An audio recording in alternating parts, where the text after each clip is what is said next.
What kind of a scam is this? Well, over and over again, what we've seen from the complaints, bait and switch is the term that comes up. Bait and switch. Bait and switch. And it's kind of obvious from the ads. When you see an ad that says they're going to offer this cleaning for $49.95, and then they come into your home, and the next thing you know, they present you a bill that could be $600, $1,000, in some cases $5,000 or $6,000, then it seems clear that the ad is designed to get them in the home. What makes people so vulnerable to this sort of thing?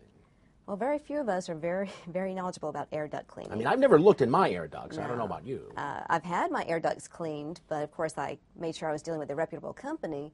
But very rarely do we understand how it works, how long it should take, how much it should cost. On average, it should cost between $400 and $800 or more for someone to do a proper cleaning of your ducts, depending on the size of your house, and it should take several hours. And yet in these cases, they're coming in for maybe an hour or two. They're advertising very low prices, so there's a lot of red flags there. Who are these outfits targeting?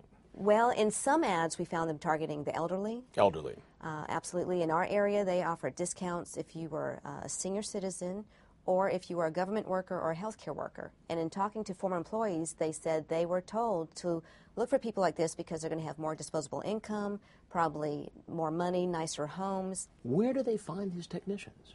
Many of the employment ads that we have seen have been on sites like Craigslist. They're using electronic media to put the jobs out there.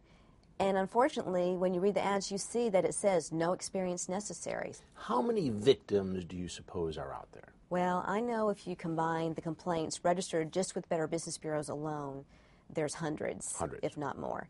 But I'm sure there's many more people out there who don't even know they've been either don't scammed. know they've been victimized or didn't report it. I know in Huntsville, Alabama, we had just a few complaints when we first understood what was going on. And after we were able to report that through media, we had many more complaints because people realized they had been duped, but they weren't really sure when it happened. What should people do if they see an ad like this, $49.95, $59.95? Well, there's a saying that Better Business Bureau always uses, that the lowest price isn't necessarily the best price. So we want people to understand that, you know, they say you get what you pay for. In this case, you might not even get that. We want people to shop around, but they need to be educated, and that's what it takes. It's educating the public about this. And if the public understands that this is a bait-and-switch scam, then hopefully they're going to steer clear of it. And if the money's not coming in, hopefully they're not going to do this any longer.